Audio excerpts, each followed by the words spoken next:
When a flower doesn't bloom, you fix the environment in which it grows, not the flower. I'm a psychiatrist in Santa Monica, and I'm also an empath.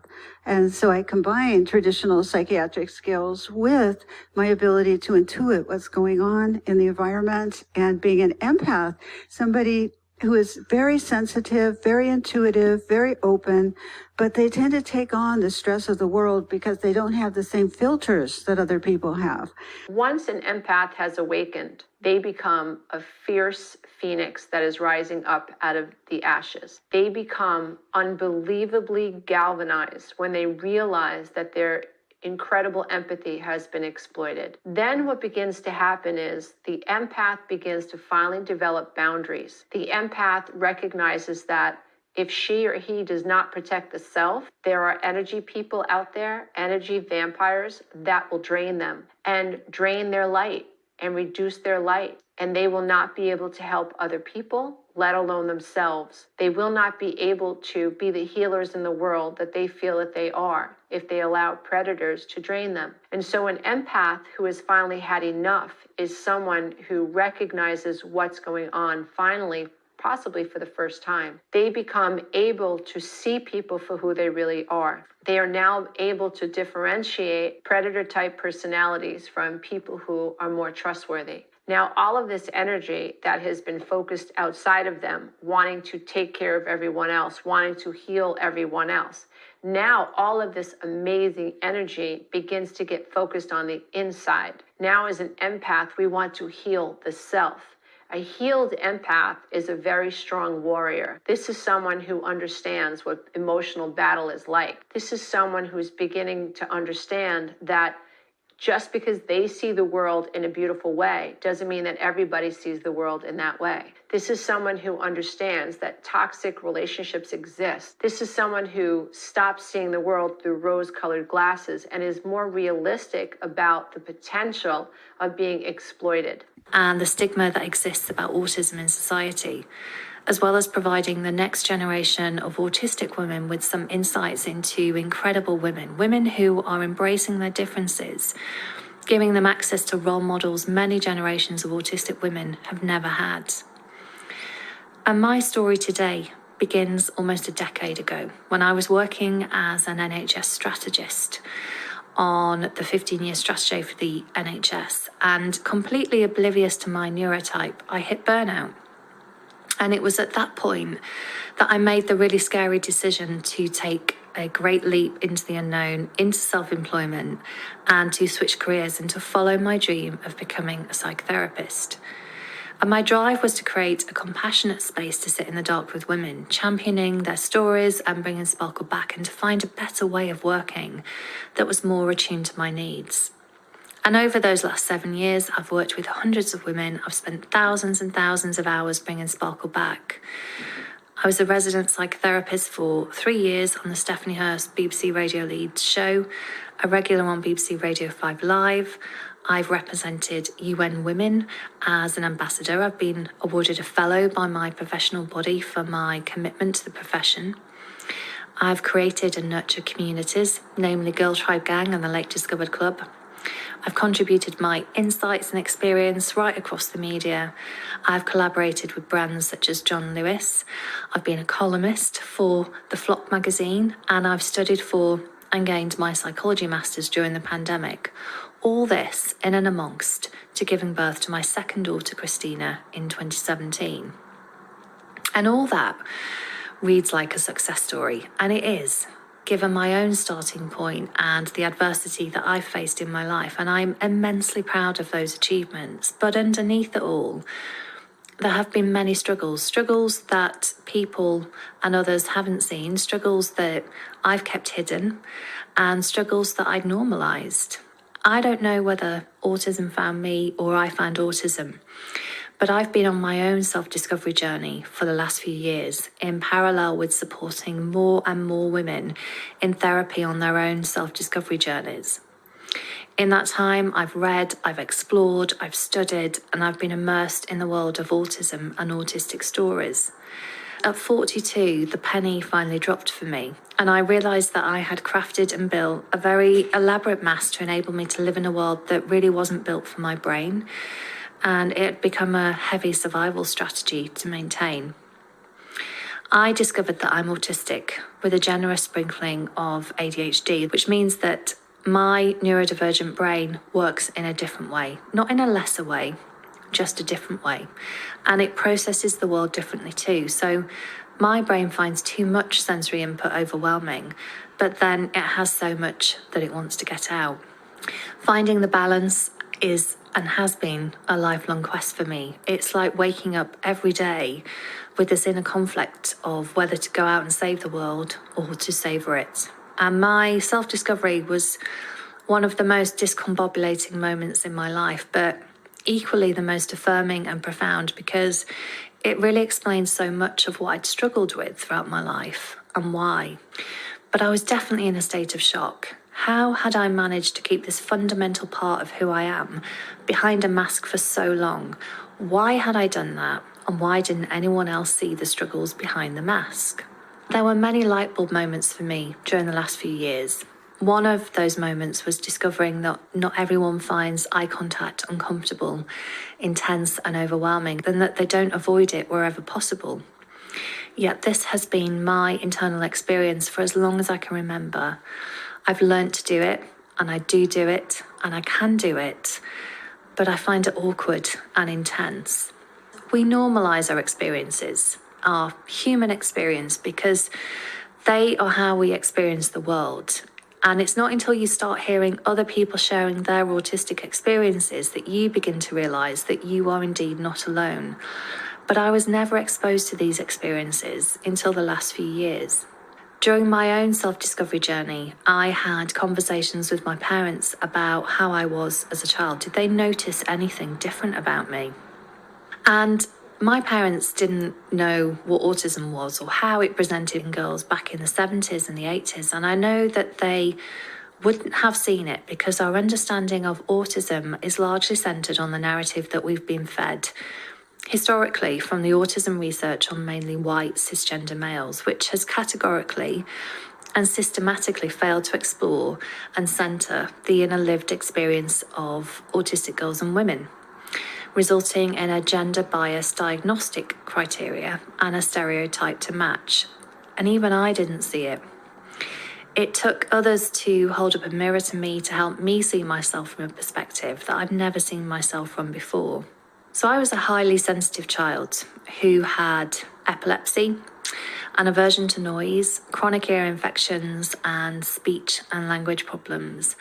And as a child, I would get my words jumbled up and I struggled with my pronunciation, which still happens now in some situations. Although I try my hardest to overcome that as much as I can, and I'm trying my hardest on this podcast to overcome that as much as I can. I struggle to recall words and I struggle to get them in the right order, which means that I have to work really, really hard on my speech and my pronunciation. And whilst this hasn't ever stopped me in my career, it has meant finding workarounds for those situations, which for me means I have to script everything I want to say, just in case. And I have to have visual cues and scripts. Everyone sees the delivery, but nobody has a glimpse into my inner world and the sheer effort it takes me. It can feel like my starting point is always way back than others, and that I have to put in so much more effort just to appear good enough. That really is an exhausting way to live. And it's always felt so difficult to show up and to be the person I know I can be. It's a huge energy surge, which then leaves me feeling drained. And I know now that I have to be really, really selective in what I say yes to. But what I do recognise over the last couple of years is that this shift to more digital working has actually really helped me in many situations. It definitely helped me doing my psychology masters as a remote masters. I never signed up to do my masters remotely, but I found studying in the pandemic and being able to attend lectures from the comfort of my own office a much easier experience. As a child, I spent a lot of time in my own world, preferring to play on my own, and I was a child who was bullied at primary school and high school, both physically and verbally, because, well, I guess I was different. And whilst I love people and I love nothing more than a deep conversation, which is why I inadvertently chose a career as being a therapist, I find big group dynamics exhausting and overwhelming, and I find small talk without purpose such an effort. And it's not that I can't do them, because I do them, but I have to endure them because of how they make me feel.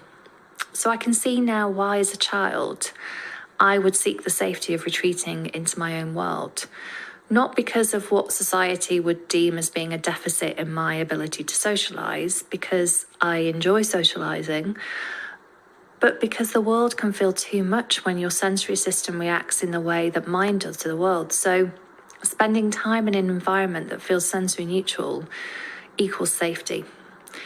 I much prefer spending time with people on a one-to-one or in a small group because there's less to process. But I recognise even then, I still need that space and solitude to decompress and recalibrate. I need calm, both visually and auditory, in my environment, and a clutter-free life. And I thrive on routine and structure. But the conflict for me here is that I also massively crave change. I find utter joy and peace in swimming and in Vedic meditation and drawing and running until my hips had other ideas. And I recognise that they're all very solitary things that I find joy and peace in doing. I read non-fiction. I prefer real-life stories to imaginary ones. I've had a 25-year love affair with all things psychology, people, and human behaviour. And if you asked me to talk about that, I would talk forever. I love the cold, and colourful, monochromatic dressing is my thing. I find that visually just so soothing. And the whole myth that autism equals a lack of empathy really is not my experience. I've yet to meet an autistic woman who lacks empathy. It's the reverse. My empathy thermostat is dialed up really high. I've always struggled with getting to sleep and transitioning to sleep mode. I recognise I need complete quiet and calm to sleep and to work. Open plan offices all had such an impact on my nervous system. It is highly stressful. And it's why I recognise I need autonomy over the where and the how now to make it a more sensory friendly experience for me. And it makes me think back to being a child. I can understand now why I had those big emotional overspills, which were always just me breaking down into tears, and why I would try to elope in situations at school and at home where there was just too much sensory input, or where there was a feeling of rejection, or that I'd done something wrong, and why navigating friendships was so complex. Without an understanding back then of why, I had no frame of reference as to why or what might help. I suppose the label I was given is one of a highly sensitive child. So what I did was I tried my hardest to fit in, and over time to avoid or to heavily mask in the situations that might trigger those overspills. I find noise distracting and certain noises painful and stressful. Commuting on a train, I can hear every conversation and every sound. It's sensory overload, and it's really distracting. And I can't focus if there are multiple sounds, and I find it quite painful. So I now take my earplugs everywhere with me and try wherever possible to reduce those multiple sources of sounds. And I can think back to being a teenager, how I was never without my Walkman and headphones. My mind works at 100 miles an hour. It sees endless possibility. It sees words as data, patterns in people's stories, and it is full to the brim of creativity and ideas. There's something about the dopamine high my brain gets from creating something and from idea generation and trying to find solutions to problems. I've really struggled with the language and the narrative around autism and ADHD because I don't have an attention deficit. Rather, I have an abundance of attention that I want to give to multiple things. my brain is in constant creative flow and I'm never ever just focusing on one thing. So my struggle and my challenge in my life has been finding an outlet in which to direct that attention and energy, because it's an ever-present challenge every day. I have been told throughout my life that I'm too much, you never stop. And I realise now that's because my brain diverges from the norm.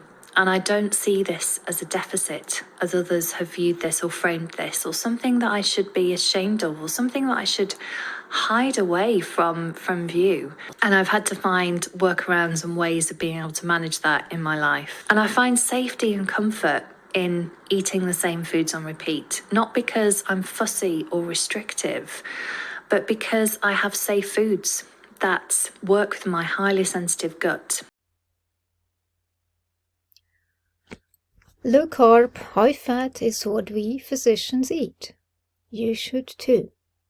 As physicians, we are concerned when we see misinformation circulating in the media, especially when it comes from healthcare professionals. First, the low carbohydrate, high fat diet is not a fad diet. It's a way of eating that is as old as the world. Human beings evolved by eating this way for hundreds of thousands of years. However, in our modern society, humans have only been eating an abnormally high quantity of carbohydrates, which is bread, pasta, potatoes, rice, fruits, and sweets, for about 4 decades only. One must understand that in order to get the energy required to properly function, assuming protein intakes are constant, carbohydrates must be increased if fats are drastically reduced.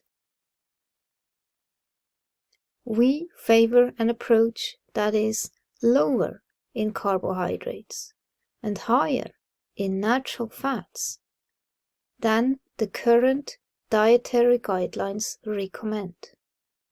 Natural fats are present in butter, cream, cuts of whole meat, fatty cheeses.